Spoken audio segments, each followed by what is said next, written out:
जय Hind defence lovers. आज की टॉप हेडलाइंस कुछ इस प्रकार है। सक्सकाम वैली में चाइनीज एक्टिविटी के मिलिट्री इंप्लीकेशंस को स्टडी करेगी इंडियन आर्मी। भारत की कंपनी ने बनाया दुनिया का सबसे सस्ता लेकिन सबसे एडवांस UCAV। चीन की कृपा से पाकिस्तान ने भी लॉन्च किया अपना पहला मून मिशन। पाकिस्तान ने इंटरनेशनल कम्युनिटी से भारत के जासूसी नेटवर्क के लिए भारत को जवाबदेह ठहराने के लिए की रिक्वेस्ट। और ब्रह्मोस एरोस्पेस के सिक्योरिटी ब्रीच वाले मामले पर एक नया अपडेट।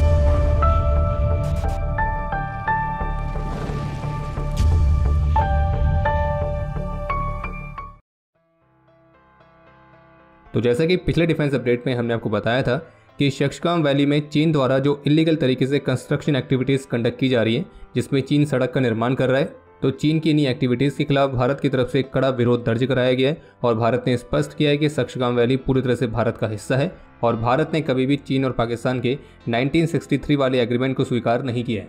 तो अब इससे ही जुड़ा एक अपडेट ये सामने आया है कि सक्सकाम वैली में जो चीन एक नई सड़क का निर्माण कर रहा है, जो कि सियाचिन में भारतीय डिफेंसेस के लिए संभावित खतरा बन सकता है, तो चीन की इसी नई सड़क के क्या क्या मिलिट्री इंप्लीकेशंस हो सकते हैं, तो इंडियन आर्मी इसकी एक स्टडी करेगी।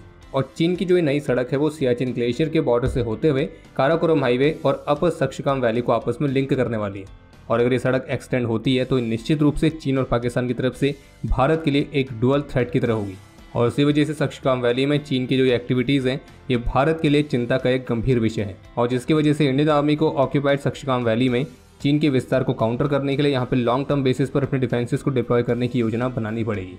और इस बात की पूरी संभावना है कि सियाचिन ग्लेशियर और साल्टोरो रिज पर इंडियन आर्मी की पोजीशंस पर दबाव डालने के लिए चीन रोड और मिलिट्री आउटपोस्ट के माध्यम से लोअर और अपर सक्सकाम वैली को लिंक करना चाहता है। और सक्सकाम वैली में चीन के रोड कंस्ट्रक्शन पर भारत पहले भी अपना विरोध दर्ज करा चुका है और भारत पहले भी चीन को कई बार स्पष्ट कर चुका है कि अपनी टेरिटरी को प्रोटेक्ट करने के लिए वे हर तरह के उपाय करने का अधिकार रखते हैं। और भारत इस बात को सुनिश्चित करने के लिए सभी उपाय करेगा कि इलीगल ऑक्यूपाइड टेरिटरी पर इस तरह के रोड कंस्ट्रक्शन ना हो। आज शुक्रवार को बेंगलुरु में भारत की प्राइवेट फर्म जिसका नाम है flying wedge defence and aerospace technologies, तो इन्होंने अपने पहले स्वदेशी बॉम्बर UAV को अनवील किया है, जो केवल इस कंपनी का ही नहीं बल्कि पूरे भारत में बना अभी तक का सबसे पहला स्वदेशी बॉम्बर UAV है, जिसका नाम है FWD-200B। ये एक मीडियम एल्टीट्यूड लॉन्ग इंड्योरेंस वाला अनमैन्ड कॉम्बैट एरियल व्हीकल है, जिसे पूरी तरह से भारत में ही डिज़ाइन और मैन्युफैक्चर किया गया, यानी कि 100% मेड इन इंडिया। कंपनी के मुताबिक उनके इस बॉम्बर UAV की जो पेलोड कैपेसिटी है वो 100 किलोग्राम की है और ये अपने साथ ऑप्टिकल सर्विलियंस पेलोड्स और प्रिसिशन एयर स्ट्राइक वेपन्स को भी कैरी करेगा। और इस UCAV की मेजर हाईलाइट्स में से एक ये है कि ये बेहद ही ज़्यादा कॉस्ट इफेक्टिव है और ये केवल 25 करोड़ रुपए की वैल्यू पर उपलब्ध रहेगा। बाकी इसका एंड्योरेंस टाइम 12 से 20 घंटे का है। ये मैक्सिमम 370 किलोमीटर पर आवर की रफ्तार से उड़ सकता है और ग्राउंड कंट्रोल स्टेशन से इसकी रेंज 200 किलोमीटर तक है। और कंपनी का दावा है कि उनका ये FWD-200 UAV भारत को एक ईगल आई देने के साथ साथ थ्रेट्स के खिलाफ एरियल शील्ड भी प्रोवाइड करेगा। और जैसे कि कंपनी दावा कर रही है कि उनका ये UAV पूरी तरह से भारत में ही डिज़ाइन हुआ है और भारत में ही मैन्युफैक्चर हुआ है, तो निश्चित रूप से ये मेक इन इंडिया इनिशिएटिव के लिए एक महत्वपूर्ण माइलस्टोन है। और आप ये भी कह सकते हैं कि इस UCAV की डेवलपमेंट के साथ भारत भी उन चुनिंदा देशों की लिस्ट में शामिल हुआ है जिनके पास एडवांस कॉम्बैट एयरक्राफ्ट कैपेबिलिटीज़ को विकसित करने की कैपेबिलिटी है। बाकी इस UCAV की जो सर्विस सीलिंग बताई गई है वो 12,000 फीट है। हालांकि अपने साथ किस किस तरह के वेपन्स को कैरी करेगा या यूँ कहें इसके वेपन पैकेज में क्या क्या रहने वाला है, तो उसके बारे में ऐसे कोई खास डिटेल्स देखने को नहीं मिली। आज शुक्रवार को चीन ने चंद्रमा की फार साइड से रॉक्स और सॉइल को रिट्रीव करने के लिए अपना एक नया स्पेस मिशन लॉन्च कर दिया है, जो कि लगभग 2 महीने का होने वाला है। और इसके लिए चीन ने अपने लॉन्ग मार्च 5 रॉकेट की मदद से अपने 8 मैट्रिक टन से अधिक के चैंग 6 प्रोब को भेजा है। और अगर चीन अपने इस मिशन में सफल रहता है तो फिर मून की हिडन साइट से सैंपल्स को रिट्रीव करने वाला चीन पहला देश भी बनेगा। और आज चीन के इस रॉकेट के साथ फ्रांस, इटली, पाकिस्तान और यूरोपियन स्पेस एजेंसी के मून स्टडिंग पेलोड्स को भी लॉन्च किया गया है। और आपको ये भी बता दें कि चीन के इस मिशन की वजह से ये पाकिस्तान का भी पहला मून मिशन है, जिसमें पाकिस्तान ने अपनी iCube कमर सैटेलाइट को भेजा है, जो कि ल्यूनर सरफेस की इमेजेस को कैप्चर करने का काम करेगी।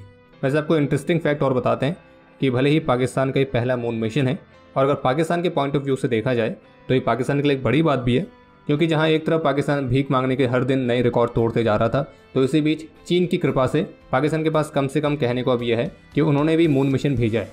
लेकिन इसमें भी पाकिस्तान के जो DGISPR जैसे प्रोपेगेंडा विंग्स हैं, तो उन्होंने अपने ही लोगों के खिलाफ एक अलग ही तरह का इन्फो वॉर छेड़ रखा है। और वो इस उपलब्धि को कुछ ऐसा दिखा रहे हैं कि मानो अब पाकिस्तान उस पोजीशन पर है कि वो स्पेस में भारत को कॉम्पीट कर सकता है। बल्कि फैक्ट ये है कि जब भारत ने अपना पहला मून मिशन भेजा था उसके दशक बाद पाकिस्तान ने अपना ये मून मिशन भेजा है, और वो भी चीन की मदद से। कल 2 मई को एक प्रेस ब्रीफिंग में पाकिस्तान के विदेश मंत्रालय की प्रवक्ता की तरफ से एक बार फिर से भारत पर यह आरोप लगाया गया कि भारत के जासूसों का जो नेटवर्क है तो पाकिस्तान के अंदर पाकिस्तानी नागरिकों की एक्स्ट्रा टेरिटोरियल और एक्स्ट्रा जुडिशियल किलिंग्स में इन्वॉल्व है। और साथ में उन्होंने ये भी कहा कि पाकिस्तान ने पास्ट में ऐसे कई सारे कॉन्क्रीट एविडेंस शेयर किए हैं जो कि पाकिस्तान के अंदर होने वाले आतंकी हमलों में इंडियन एजेंट्स के इन्वॉल्वमेंट को दर्शाते हैं। वैसे इसमें कोई सरप्राइज होने वाली बात है नहीं कि पाकिस्तान आतंकियों को अपना नागरिक बताता है, क्योंकि अभी तक अज्ञात बंदूकधारियों द्वारा पाकिस्तान में जितने भी लोग ढेर किए गए वो सारे के सारे मोस्ट वांटेड आतंकी ही थे। और एक बड़े कमाल की बात यह है कि कल का ही वो दिन है, यानी कि 2 मई, जब 2011 में अमेरिका ने पाकिस्तान में घुसकर वहां रह रहे most wanted Osama bin Laden को होरीफाइड किया था। पर खैर, पाकिस्तान तो लादेन को भी एक इंजीनियर मानता है, उसे अपना एक नागरिक मानता है, उसे शहीद का दर्जा देता है। तो फिर तो लादेन की तुलना में इन छोटे मोटे आतंकियों को अपने नागरिक का दर्जा देना पाकिस्तान के लिए कोई बड़ी बात तो है नहीं। बाकी पाकिस्तानी ऑफिशियल का ये कहना है कि उन्होंने कुछ ऐसे मजबूत एविडेंस शेयर किए हैं जो कि इस बात को दर्शाते हैं कि इन सारे मामलों में भारत के एजेंट्स शामिल हैं। तो हमारा प्रश्न ये है कि पाकिस्तान ये एविडेंस शेयर करे किसके साथ हैं। और खैर, अपनी आदत से मजबूर पाकिस्तान ने एक बार फिर से यूएन में भी इसी मुद्दे को उठाने का प्रयास किया, जैसे पाकिस्तानी इन्वॉय मुनीर अकरम ने यूएन में वॉशिंगटन पोस्ट की रिसेंट रिपोर्ट को कोट करते हुए ये कहा कि जो भारत है वो पाकिस्तान के अंदर टारगेटेड किलिंग्स कर रहा है। और पाकिस्तानी इन्वॉय ने भारतीय प्रधानमंत्री की उस टिप्पणी को भी दोहराया जिसमें भारतीय प्रधानमंत्री ने हाल ही में कहा था कि ये नया भारत है जो कि घर में घुसकर मारेगा। और इसके अलावा पाकिस्तानी इन्वॉय की तरफ से यूएन में कश्मीर, ज्ञानवापी और श्री राम मंदिर, तो इनसे जुड़े हुए मैटर को उठाने का प्रयास भी किया गया था। लेकिन इसके रिस्पॉन्स में यूएन में इंडियन इन्वॉय की तरफ से भी एक करारा जवाब दिया गया है, जिसमें इंडियन इन्वॉय ने पाकिस्तान द्वारा भारत को उकसाने वाले प्रयास की निंदा करी और साथ में ये भी कहा कि पाकिस्तान वो देश है जिसके सभी पहलुओं पर सबसे संदिग्ध ट्रैक रिकॉर्ड है। और वैसे आपको बता दें कि पाकिस्तानी इन्वॉय ने भारत के CAA वाले मुद्दे को भी उठाने का प्रयास किया था। और इन सबके रिस्पॉन्स में इंडियन इन्वॉय ने यह भी कहा कि फाइनल पॉइंट ये है कि इस सभा में चूंकि हम इस चुनौतीपूर्ण समय के बीच शांति की संस्कृति विकसित करने का प्रयास करते हैं, हमारा ध्यान रचनात्मक बातचीत पर स्थिर रहता है और इस प्रकार हम एक निश्चित प्रतिनिधि मंडल की टिप्पणियों को दरकिनार करना चुनते हैं, जिसमें न केवल मर्यादा का अभाव है बल्कि उनके विनाशकारी और हानिकारक प्रकृति के कारण हमारे सामूहिक प्रयासों में भी बाधा आती है। यानी कि आसान शब्दों में कहने का मतलब यह है कि पाकिस्तान ने जो भी टिप्पणियां करी हैं उनका कोई मतलब बनता नहीं है और पाकिस्तान के इस तरह के कमेंट को इग्नोर करना ही ज़्यादा सही है। वैसे आपको बता दें कि पाकिस्तान जो ह्यूमन राइट्स को लेकर बातें करता है तो वह कैसे भूल जा रहे हैं कि अभी हाल ही में पाकिस्तान के सीनेटर ने कैसे खुलासा किया था कि पाकिस्तान में जो हिंदू माइनॉरिटीज़ हैं उनका जबरन धर्म परिवर्तन कराया जा रहा है। और फिर भी पाकिस्तान की सरकार और पूरी दुनिया इस पूरे मामले पर चुप बैठी है और मूक दर्शकों की तरह देख रही है। तो इसलिए हमें लगता है कि पाकिस्तान के इन्वॉय को यूएन जैसे प्लेटफॉर्म पर भारत को लेकर इस तरह का प्रोपेगेंडा फैलाने से पहले एक बार अपने खुद के देश की हालत देखनी चाहिए कि वहाँ क्या हो रहा है। आपको ध्यान होगा अभी कुछ दिनों पहले डिफेंस अपडेट में हमने आपको फर्स्ट पोस्ट द्वारा जारी की गई एक एक्सक्लूसिव रिपोर्ट के बारे में सूचित किया था, जिसमें DRDO की विजिलेंस डिपार्टमेंट की एक रिपोर्ट का हवाला देते हुए कहा गया था कि ब्रह्मोस एरोस्पेस के हेडक्वार्टर में सिक्योरिटी ब्रीच हुआ है और कुछ कॉन्फिडेंशियल डॉक्यूमेंट्स परिसर से बाहर गए थे। और इस पूरे मामले पर DRDO के फॉर्मर DG और ब्रह्मोस एरोस्पेस के CEO और MD रह चुके मिस्टर सुधीर मिश्रा की इन्वॉल्वमेंट बताई गई थी। तो अब इसी मामले से जुड़ा एक नया अपडेट है जिसमें द न्यू इंडियन एक्सप्रेस की तरफ से रिपोर्ट जारी की गई है और उस रिपोर्ट में बताया गया है कि DRDO ने ब्रह्मोस के क्लासिफाइड डॉक्यूमेंट्स के अनऑथराइज्ड मूवमेंट वाली मीडिया रिपोर्ट्स को खारिज किया है और इन सभी रिपोर्ट को गलत बताया है। और साथ में ये भी बताया गया कि DRDO की इंक्वायरी कमेटी की फाइंडिंग्स में ऐसा कुछ भी एविडेंस नहीं मिला है जो कि फर्स्ट पोस्ट की रिपोर्ट में किए गए दावों को सपोर्ट करता हो। इसके अलावा इस मामले पर DRDO के farmer DG mister Sudhir Mishra से भी बात की गई है और उन्होंने भी इन सभी रिपोर्ट्स को खारिज किया है और उनके खिलाफ एक मैलिशियस कैंपेन और प्रोपेगेंडा बताया है। उनका यह भी कहना है कि मैं DRDO से लगभग 2 वर्ष पहले रिटायर हो गया था और अगर इस तरह का कोई सिक्योरिटी ब्रीच हुआ था तो फिर किसी ने भी इससे पहले रिपोर्ट क्यों नहीं किया। और प्रोटोकॉल्स के मुताबिक उन्होंने सभी डॉक्यूमेंट्स जिसमें सभी तरह की क्लासिफाइड और कॉन्फिडेंशियल फाइल्स भी आती हैं तो उन्हें कंपनी सेक्रेटरी की मौजूदगी में उनके सक्सेसर को हैंडओवर कर दिया गया था। उनका यह भी कहना है कि उन्होंने DRDO के लिए 38 वर्षों तक काम किया है और इस बात को सुनिश्चित किया है कि एक सिंगल पेपर भी बाहर ना जाए। और उन्होंने ये भी क्लियर किया कि उनकी रिटायरमेंट के दिन उनकी जो पर्सनल चीज़ें हैं उसके साथ वे बाहर आए थे। और इसलिए मीडिया रिपोर्ट में दावा करना कि उनके रिटायरमेंट के दिन वे कुछ ऐसे क्लासिफाइड डॉक्यूमेंट्स लेकर बाहर निकले थे जो कि उन्होंने करीब महीने भर बाद वापस करे, तो इस तरह के दावे गलत हैं। और उन्होंने ये भी बताया कि DRDO ने इस पूरे मामले पर हाल ही में एक फैक्ट फाइंडिंग कमेटी को भी बनाया है इन सभी एलिगेशंस को वेरीफाई करने के लिए और उनसे भी इंक्वायरीज का रिस्पॉन्स देने के लिए कहा गया था। बाकी एक अपडेट यह है कि अभी हाल ही में पाकिस्तान एयरफोर्स एकेडमी की पासिंग आउट परेड को संबोधित करते हुए पाकिस्तानी आर्मी चीफ की तरफ से भारत को पाकिस्तान का एक कट्टर प्रतिद्वंदी बताया गया है और साथ में पाकिस्तानी आर्मी चीफ ने यह भी प्रॉमिस किया है कि वो कश्मीर को नैतिक, राजनीतिक और कूटनीतिक समर्थन देना जारी रखेगा। कमाल की बात तो यह है कि पाकिस्तानी एयरफोर्स एकेडमी की पासिंग आउट परेड में भी भारत के चर्चे हो रहे हैं।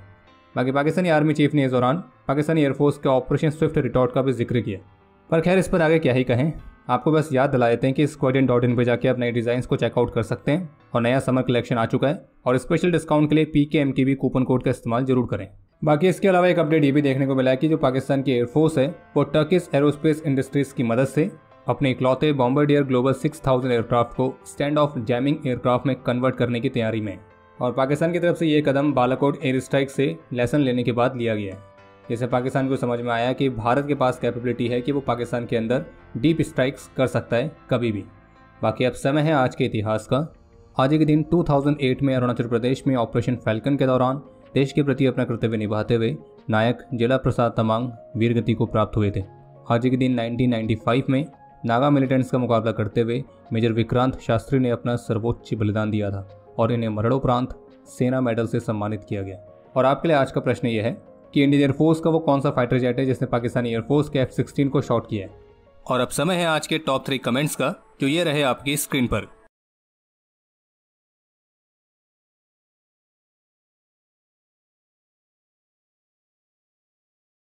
तो हमारे आज के इस एपिसोड के लिए इतना ही। उम्मीद है आपको एपिसोड पसंद आया होगा। पसंद आया तो वीडियो को लाइक जरूर करें। कोई भी सुझाव या सवाल हो तो उसके लिए कमेंट सेक्शन ओपन है।